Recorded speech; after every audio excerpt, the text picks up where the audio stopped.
चलिए शुरुआत करते हैं आज की न्यूज़पेपर की। हम पहली न्यूज़ देखने वाले हैं फॉरेन वाले पेज से, और आज जो न्यू कंट्री है वो आई है न्यूज़ में ट्यूनीसिया। तो ट्यूनीसिया को हम वर्ल्ड में देखेंगे कहाँ पर इसकी लोकेशन है। सबसे पहली बात, यदि हम इसकी बेसिक कुछ जानकारी देखें ना, तो ये पड़ता है अफ्रीका महाद्वीप में। ठीक है, ट्यूनीसिया ऑफली इसको ट्यूनीसियन रिपब्लिक कहते हैं, is the northern most country in Africa. Africa के यदि आप नॉर्थ में जाओगे, उत्तर में, तब इसकी लोकेशन देखने को हमको मिलती है। ठीक है, it is a part of the Maghreb region of North Africa. North Africa का जो मगरिब रीजन है वहाँ पर यह स्थित है। And is bordered by the Algeria to west and south west. ठीक है, Libya to south east and Mediterranean sea पड़ता है नॉर्थ एंड ईस्ट की तरफ में। इसका एरिया बताया गया है 1,63,610 वर्ग किलोमीटर। पॉपुलेशन बताई गई यहाँ की 11 मिलियन। कैपिटल है इसकी ट्यूनिस। ठीक है, करेंसी है ट्यूनीसियन दिनार।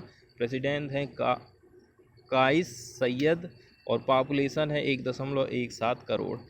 ठीक है, वर्ल्ड बैंक के अनुसार, और यह पड़ता है अफ्रीका महाद्वीप में। अब हम इसको देख लेते हैं लोकेशन की, आखिर वर्ल्ड में पड़ता किधर है। तो ये जो ट्यूनीसिया है ये पड़ता है अफ्रीका महाद्वीप में। ये आप जो देख रहे हैं ये वाला कलर, ये पूरा कलर अफ्रीका महाद्वीप को बताता है। और ये डार्क कलर आप जो देख रहे हैं ये कलर बताता है ट्यूनीसिया को। ठीक है, और इसके यदि आप नॉर्थ की तरफ जाओगे और पूर्व की तरफ जाओगे तो ये पूरा मेडिटेरियन सी के साथ अपनी बाउंड्री को शेयर करता है। इसके अलावा जो 0 डिग्री वाली प्राइम मेडिटेरियन है, इस रेखा के ये पड़ता है पूरब की तरफ, और जो कर्क रेखा होती है 23.5 डिग्री वाली ट्रॉपिक ऑफ कैंसर, इसके पड़ता है ये नॉर्थ में, ऊपर की तरफ इसकी स्थिति है। और इसके बाद यदि आप और आगे जाओगे मेडिटेरियन सी से ऊपर, तो फिर ये यूरोप की बाउंड्री इस प्रकार से चालू हो जाती है। अब हमको देखना है कि कौन कौन सी देशों के साथ में अपनी बॉर्डर को शेयर करता है। ठीक है, तो ये ट्यूनीसिया हो गया। ट्यूनीसिया देखो पूरा नॉर्थ से लेकर के साउथ तक, यदि आप इसके पश्चिमी वाले तट की तरफ जाओगे तो अल्जीरिया के साथ अपनी बाउंड्री को शेयर करता है। और यदि आप पूरब की तरफ जाओगे, पूरब वाला हिस्सा और दक्षिण वाला हिस्सा, तो ये वाला जो हिस्सा है वो लीबिया के साथ में अपनी बाउंड्री को शेयर करता है। और ऊपर यदि आप नॉर्थ की तरफ जाओगे तो मेडिटेरियन सी के साथ में समुद्री बॉर्डर अपनी शेयर करता है। अब हम आते हैं न्यूज़ की तरफ और देख लेते हैं न्यूज़ में क्या बात कही गई है। तो ट्यूनीसिया के जो प्रेसिडेंट है ना, उनको लेकर के ये न्यूज़ आई है। ट्यूनीसिया के जो सैयद हैं, इन्होंने क्या काम करा है, प्रेसिडेंशियल पावर को और भी ज़्यादा मजबूत कर दिया है। ठीक है, इसी से रिलेटेड ये न्यूज़ आई है, इसी को हम देखने वाले हैं। ठीक है, Tunisian president Kais Saied issued presidential decree. Presidential जिसको कहते हैं, डिग्री का मतलब होता है फरमान। प्रेसिडेंशियल फरमान इन्होंने जारी किया है। Bolstering the already near total power he granted himself 2 months एगो। अभी कुछ समय पहले इन्होंने अपने आप को 2 महीना पहले खुद को पावर किया था, उससे भी ज़्यादा इन्होंने पावर को अब बढ़ाने की कोशिश की है। Wednesday's decree include the continue suspension of the parliament's power. Parliament की पावर को इन्होंने कंटिन्यू सस्पेंशन में कर दिया है। इसके अलावा and suspension of all law makers immunity from prosecution. तो प्रोसिक्यूशन से जो लॉ मेकर्स की इम्यूनिटी है ना, वो कैसी रहेगी, कंटिन्यू सस्पेंड रहेगी। ठीक है, यूरोपियन यूनियन से अगली न्यूज़ हम देखने वाले हैं। तो यूरोपियन यूनियन 28 देशों का एक ग्रुप है जो एक सशक्त आर्थिक और राजनीतिक ब्लॉक के रूप में काम करता है। तो 2 मुद्दे यहाँ पर मेन रहते हैं। ठीक है, पहली है इकोनॉमी से रिलेटेड और दूसरी है राजनीति से रिलेटेड।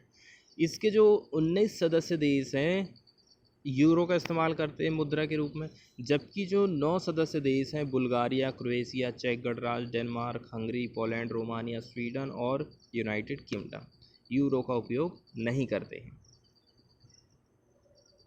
अब देखो, एकल यूरोपीय राजनीति इकाई। यूरोपीय देशों के मध्य सदियों से जो चली आ रही लड़ाई थी, इसको समाप्त करने के लिए यूरोपीय संघ के रूप में एक एकल यूरोपीय राजनीतिक इकाई बनाने की इच्छा विकसित हुई। ठीक है, आप मान के चलो ढेर सारे देशों की एक ही राज्य व्यवस्था, जिसका द्वितीय विश्व युद्ध के साथ समापन हुआ और इस महाद्वीप का अधिकांश भाग समाप्त हो गया था। यूरोपियन यूनियन ने कानूनों की मानकीकृत प्रणाली के माध्यम से सिंगल इंटरनल मार्केट विकसित करा, जो जितने भी इसके सदस्य देश हैं इसमें लागू होता है और सभी सदस्य देशों की इस पर एक ही राय रहती है। ठीक है, अब इसके कुछ टारगेट निर्धारित किए गए हैं। सभी नागरिकों के लिए शांति, मूल्य और कल्याण को प्रोत्साहित करना है। आंतरिक सीमाओं को के बिना स्वतंत्रता, सुरक्षा और न्याय प्रदान करना है। सामाजिक बहिष्कार और भेदभाव का निराकरण करना है। सतत विकास, संतुलित आर्थिक वृद्धि, मूल्य स्थिरता, पूर्ण रोजगार, सामाजिक प्रगति और प्रतिस्पर्धी बाजार, वैज्ञानिक और तकनीकी की प्रगति, और ये यूरोप के जितने भी देश हैं उनके बीच में इकोनॉमिक, सोशल और क्षेत्रीय एकजुटता को बढ़ाना है। समृद्धि और सांस्कृतिक भाषाई विविधता का सम्मान करना है। ठीक है, और यदि हम इसके हिस्ट्री की तरफ जाएंगे तो यूरोपियन यूनियन विश्व की एक बहुत बड़ी अर्थव्यवस्था का ग्रुप है। दरअसल यूरोपीय संघ विश्व के 27 देशों का एक समूह है। कुछ समय पहले हम बात कर रहे हैं इसकी सदस्य देशों की संख्या 28 थी, लेकिन 31 जनवरी 2020 को इंग्लैंड के द्वारा इसकी सदस्यता छोड़ दिया गया। यूरोपियन यूनियन की मुद्रा यूरो है। इसमें अध्यक्ष की नियुक्ति प्रत्येक 6 महीना के लिए होती है और यूरोपियन यूनियन के बारे में हम काफ़ी कुछ जान गए हैं। अब यूरोपियन यूनियन की जो स्थापना है 1957 में रोम की संधि यूरोपीय आर्थिक परिषद के माध्यम से हुई थी। यहीं से इसका जन्म माना जाता है। यूरोपीय आर्थिक परिषद का निर्माण 6 देशों ने मिलकर किया था और इनका उद्देश्य खनिज और कोयला और इस्पात उद्योग को आसान बनाना था, व्यापारी इसका आसान हो।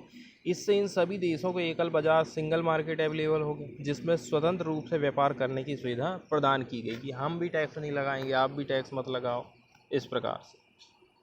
अब हम आते हैं न्यूज़ की तरफ और न्यूज़ को डिस्कस कर लेते हैं। यूरोपियन यूनियन की प्लानिंग है कि मोबाइल चार्जिंग जो पोर्ट है ना, वो सेम रहेगा सबका। अब और भी कई सारे जो उपकरण हैं उनका भी सब सेम टू सेम ही ये चार्जिंग रखना चाहते हैं, ताकि अलग अलग जो चार्जर बनाए जा रहे हैं वो अलग अलग ना बनाए जाए। ठीक है, मतलब कुल मिला के ढेर सारे जो हम बना लेते हैं, इस डिज़ाइन का, उस डिज़ाइन का, मोटी पिन का, सीप टाइप का, तो ये सारी चीज़ों के बदले एक ही टाइप का होना चाहिए चार्जर। और हेडफोन की पिन हो गई, बहुत सारी ऐसी चीज़ों के नाम यहाँ पर बताए गए हैं। Apple pushes back says move will stifle innovation rather than encourage it. लेकिन देखो, एप्पल ने इसको लेकर के अपनी चिंता जाहिर की है। उनका कहना है कि इनोवेशन इससे कम होगा। इसका मतलब है यदि कोई कंपनी अपनी इनोवेशन करके, जैसे कि फास्ट चार्जिंग वाली वो ले आती हैं कई कई कंपनियां, और भी कई टाइप के इनोवेशन होते रहते हैं ना, तो इस प्रकार का जो इनोवेशन है वो रुक जाएगा, ऐसा एप्पल कंपनी का कहना है। तो इससे कोई इनकरेजमेंट नहीं मिलने वाला है, तो एप्पल ने इसका विरोध किया है। The European Union aims to have a common charging port for mobile phone, tablet, headphone under a European Commission proposal. European Commission ने एक प्रपोज़ल दिया है जिसके अंतर्गत मोबाइल फ़ोन, टैबलेट और हेडफोन का जो पोर्ट है अब वो सेम टू सेम रहने वाला है।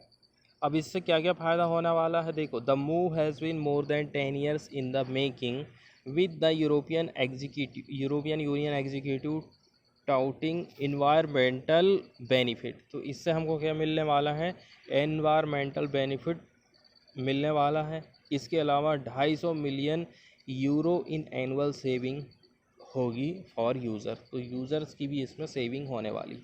Under the proposal A USB-C connector will become the standard port. तो सी पोर्ट जो है स्टैंडर्ड होने वाला है for all smartphone, tablet, cameras, headphone, portable speaker and handheld video game console. Chargers will also be sold separately from electronic devices. तो आप जो है सेपरेटली भी इस प्रकार के चार्जर खरीद सकते हो। यूरोपियन यूनियन की जो एग्जीक्यूटिव है will revise it eco design regulation in the near future so that the external power supply is interoperable which is the last step for common charge. तो देखो बाहरी बदलाव करना है, बाहर मतलब सेम रहेगा, अंदर से आप जो है कुछ भी चेंजेस कर सकते हैं। इसके बाद वाली जो न्यूज़ है वो फ्रंट पेज की है, वो बताती है कि ओबीसी की जो जनगणना है पहले जो हुई थी उसमें किस प्रकार से त्रुटि आई, आज के टाइम में कितनी मुश्किल है। केंद्र सरकार ने सुप्रीम कोर्ट को जवाब दिया है।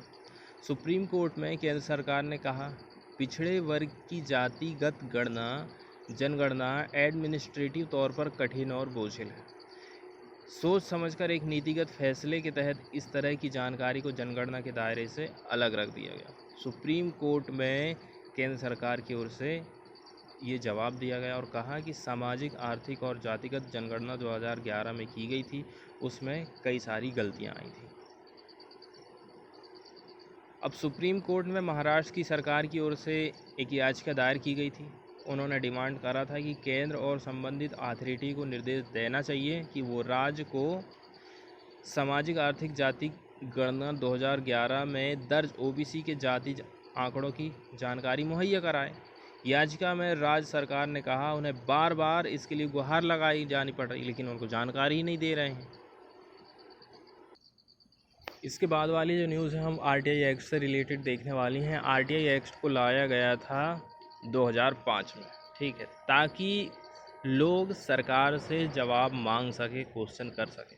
इस कानून की सहायता से कोई भी व्यक्ति किसी भी सरकारी कार्यालय में अपना आरटीआई दर्ज करा सकता है, किसी भी तरह की जानकारी को प्राप्त कर सकता है। सरकार से सवाल पूछने का हक देश के हर नागरिक को है। तो सूचना का अधिकार जो है 2005 में लाया गया था। तो भ्रष्टाचार बहुत ज़्यादा बढ़ गया था, भ्रष्टाचार को रोकने के लिए ये कानून को लाना पड़ा। शुरू में क्या हुआ था, जब इसको लाया गया था जम्मू और कश्मीर में ये लागू नहीं हुआ था, भारत के सब जगह में ये लागू हो गया था। लेकिन यहाँ देखने वाली बात ये है कि कई सारे जो संस्थान हैं ना उसको यहाँ पर से बाहर रखा गया है, ठीक है। सूचना का अधिकार के सेक्शन 24(1) के अंतर्गत सिक्योरिटी और इंटेलिजेंस एजेंसी को इससे बाहर रखा गया है। इस आवेदन में आवेदक को एकदम सटीक सरकारी संस्था का नाम जमा करना पड़ेगा जहां से आवेदक को जानकारी चाहिए, ठीक है।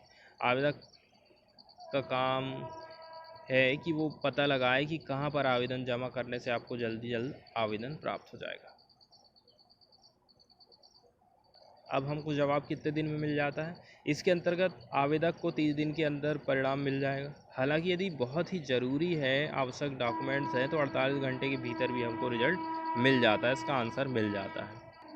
और यदि हम इस न्यूज़ में आए न्यूज़ की तरफ, तो पीएम केयर फंड के बारे में यहाँ पर बात बताई गई है। कोरोना से लड़ने के लिए प्रधानमंत्री ने लोगों से आह्वान किया था कि मैं एक फ़ंड बना रहा हूँ, उसमें आप सब लोग जो है दान करिए। तो उसी फंड को लेकर के लोगों ने कुछ याचिकाएं दायर करी थी। दायर इस प्रकार से की गई थी कि देखो, ये जो पीएम केयर फंड जो है ना, इसको इसका जो भी पैसा है, इसको जो है गवर्नमेंट ऑफ इंडिया का ये फंड नहीं है, इसीलिए इस फंड को हम कंसोलिडेटेड फंड ऑफ इंडिया में नहीं डाल सकते। इसका जो रुपया है वो उसको हम कंसोलिडेटेड फंड ऑफ इंडिया में नहीं डाल सकते, ऐसा हाई कोर्ट का जवाब आया। The affidavit filed by an under secretary at the prime minister's office PMO का कहना है PM care fund was a charitable trust not created by या फिर अंडर द कॉन्स्टिट्यूशन और by any law made by parliament और by an state legislature, ठीक है।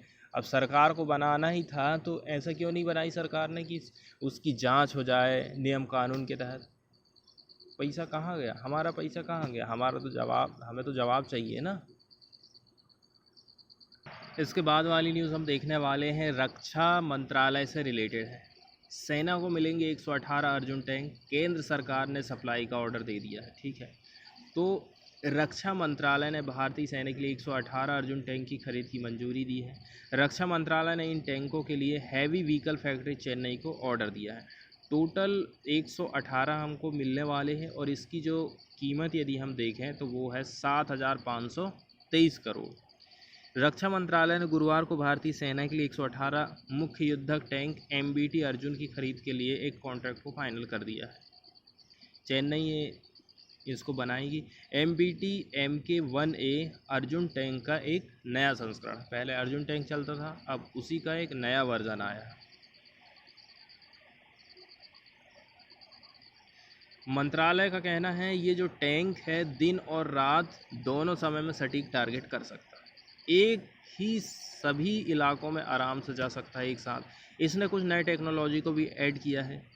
ये सटीक और बेहतर मारक क्षमता से लैस है। इसे DRDO ने डिज़ाइन और विकसित किया है। ये अत्याधुनिक रक्षा प्रौद्योगिकी में स्वदेशी क्षमता का प्रदर्शन करने वाली प्रमुख एक परियोजना है, ऐसा सरकार का कहना है। ठीक है, तो MSME सहित 200 से अधिक भारतीय कंपनियों के लिए रक्षा निर्माण में एक बड़ा अवसर खुलने वाला है और 8,000 लोगों को रोजगार मिलेगा। मंत्रालय के अनुसार इसका निर्माण जून 2010 में चालू हुआ था और 2012 में टैंक को परीक्षण के लिए मैदान में उतारा गया था। अब इसमें जो बदलाव करना था, इसमें 2 साल लग गए। अर्जुन Mk1A को 2 साल 2010 से 12 के भीतर DRDO की अनुप्रयोगशालाओं के साथ combat vehicle research development establishment द्वारा डिजाइन और विकसित किया गया था। थोड़ी सी और भी यदि हम जानकारी देख लें तो देखो, Mk1 is a new variant of Arjun tank designed to enhance fire power. इसकी जो फायर करने की पावर है उसको बढ़ाया गया है। इसके अलावा इसकी जो गतिशीलता है, मोबिलिटी एंड सर्वाइवेबिलिटी है, इसको भी इंक्रीज़ किया गया है। इन्फ्यूज्ड विद 72 न्यू फीचर्स, 72 नए फीचर जोड़े गए हैं and more indigenous content from the Mk1 variant. The tank would ensure effortless mobility in all terrain beside precise target engagement during day and night. रात और दिन सब में ये काम कर सकता है। तो इसका डिज़ाइन और डेवलपमेंट CVRDE के द्वारा किया गया था along with the other laboratory of DRDO। 2 लोगों ने मिलकर के इसको काम किया है। इसके बाद वाली जो न्यूज़ है वो है स्वास्थ्य मिशन से रिलेटेड। ठीक है, प्रधानमंत्री नरेंद्र मोदी 27 सितंबर को प्रधानमंत्री डिजिटल हेल्थ मिशन का ऐलान करने वाले हैं। इस योजना का मकसद है नेशनल लेवल पर डिजिटल स्वास्थ्य प्रणाली को बनाना।